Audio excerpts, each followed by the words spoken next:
Hello, crafty friends, and welcome back to my channel. I'm so excited to be sharing a super adorable underwater themed baby card with you guys today. The sweet design features a cute little fish family, vibrant corals, and a sparkly wavy ocean background that really brings the whole scene to life. Before we dive in, I would really appreciate if you could take a moment to subscribe to my channel and hit the bell icon so that you get notified every time I post a new video. For this project, I'll be using the Get Well Soon stamp set by Simon's Stamp. While the name suggests that it's meant for Get Well Soon cards, but I feel this set is actually a splash of cuteness that's just as perfect for cheerful birthday greetings as well. It features the most adorable whales along with playful accent images like little fishes, bubbles, ocean floor elements, and all of these perfect for creating a fun and whimsical underwater scene. The set also comes with coordinating dies, making it easy to cut out all of these sweet images with clean, crisp edges every time.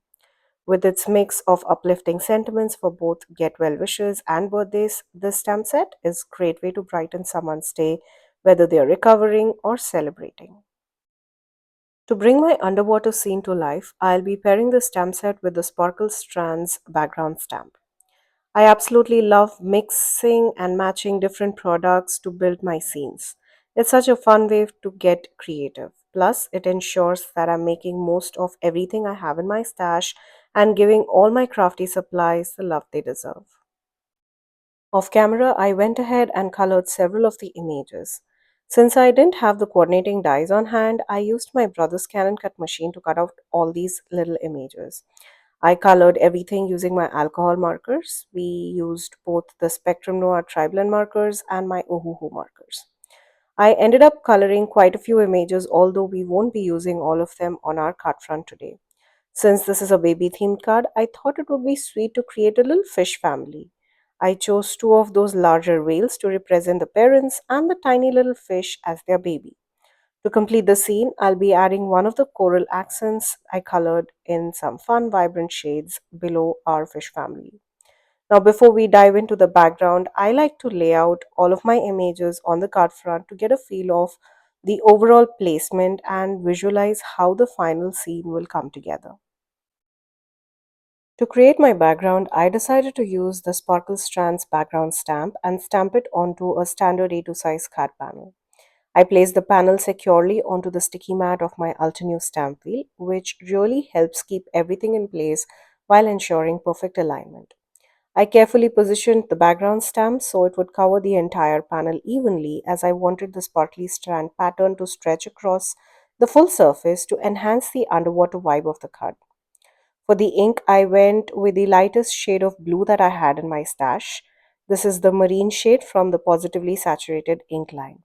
It's a soft, calming shade of blue that works beautifully for ocean theme scenes without overpowering the rest of the design. I stamped the background twice to make sure I got a nice, clean impression. Double stamping also helps bring out the detail in the background design, like this one, especially when we are working with lighter ink colors. This subtle, sparkly background really sets stage for the rest of the scene and gives the card a gentle, magical underwater feel. Now that my background is ready, I'll bring back the colored pieces and place them over the panel once again.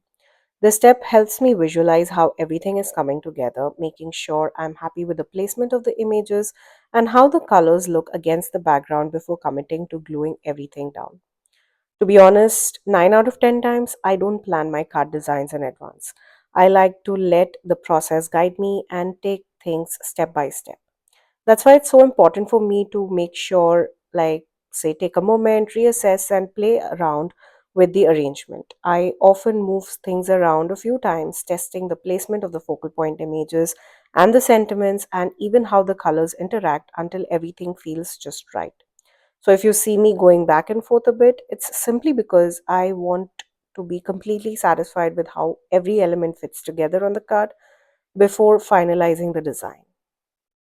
At this point, I felt like the scene needed a bit more grounding, something to anchor the corals and tie the underwater settings together. That's when I decided to create a simple ocean floor for them to sit on. I grabbed a scrap piece of craft cardstock and trimmed one edge unevenly to mimic the natural wavy look of the seabed. It's a quick and easy way to add dimension and give the scene a more realistic touch. You could definitely take it a step further by adding some ink blending or shading to this craft cardstock to enhance the depth, but I decided to keep it clean and simple for this project. Now, to soften the background a bit more, I also added a light wash of that same marine shade ink over the entire panel. The stark white background felt a little too bright for an underwater theme, and this subtle blue tint helped tone it down. It added a soft, dreamy charm to the scene, making everything feel more cohesive and ocean inspired.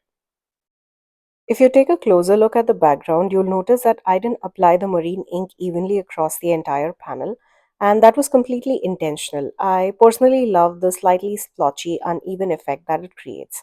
In my opinion, it adds a more organic and natural feel, almost mimicking the wave light filters through water and creates the soft variation in tone beneath the ocean's surface. Now, it's those subtle imperfections that give a handmade card its charm and personality. Once I was happy with the ink blending, it was now time to start assembling the card by bringing in all the stamped and colored images we prepared earlier. I began by adhering the ocean floor piece first, using liquid glue to secure it at the bottom of the panel. This created a nice foundation for the rest of the scene and gave the corals a place to sit. For rest of the elements, including both the whales, the tiny fish, and the colorful corals, I opted to use foam tape. I love how the foam adhesive gives just the right amount of dimension to the images, allowing them to stand out against the background and truly become the focal point of the card. That little bit of lift adds visual interest and makes the whole underwater scene come to life in such a fun and playful way. I used small foam squares by Simon Stamp to adhere all of these stamped and colored pieces, giving them a nice bit of dimension. Next, I wanted a little sentiment strip nestled between the focal point images on the card front. I chose the Always and Forever sentiment strips by Spellbinders. Now, these are pressed sentiment strips that come with coordinating dies, allowing you to create multiple sentiments at once. I actually keep a little container where I store all of my pre-cut sentiments, which is a huge time saver when it comes to making last minute cards or when the exact sentiment you want isn't available on the stamp set that you're using. For example, here I needed a welcome little one sentiment strip for the card, but it wasn't included in the Get Well Soon stamp set. Now, since all the other elements on this card are popped up using foam tape, I decided to adhere the sentiment strip directly onto the card front using liquid glue. This way, it sits nicely nestled in between the images without adding any extra bulk. Now that our card front is almost complete, it's time to focus on those final finishing touches that really bring the whole design together and add that extra bit of magic. I find that these small details can make huge difference in elevating the overall look of the card. One of my favorite finishing techniques is to add highlights to the stamped images using a white gel pen. This helps create a sense of dimension and light reflection, making the image feel really more lively and polished. For this card, I carefully added delicate white strokes and dots on all three fishes as well as the coral cluster. These little touches really help to emphasize certain features and give the image a subtle pop. If you want to take it a step further and add some sparkle and shine, I recommend using glitter brush pen. It adds a lovely shimmer that catches the light beautifully. Well, just a quick tip, be sure to apply the glitter before you add your white gel pen highlights to avoid any smudging or blending of the two products. This layering technique keeps each detail crisp and vibrant. And with those finishing touches in place, here's a look at the completed card. I'm so happy with how it turned out. Such a beautiful, adorable underwater scene that perfectly captures the joy of welcoming a new baby. It's playful yet elegant, and those tiny details really bring the whole design to life. Thank you for joining me today on this creative journey to make this adorable underwater theme baby card. I hope you enjoyed seeing how all the elements came together from stamping and coloring to layering and adding those special finishing touches. This card is a wonderful example of how mixing and matching your supplies can create a heartfelt and unique design that's perfect for celebrating a new arrival. Remember, taking your time to play with the placements and details really makes all the difference. All the supplies that I used for today's video will be found linked in the description box below. Please note that all of these links are affiliate links, which means that if you shop using one of my links, I get a small commission at no cost to you guys. Thank you again for joining me today. Until next time, stay safe.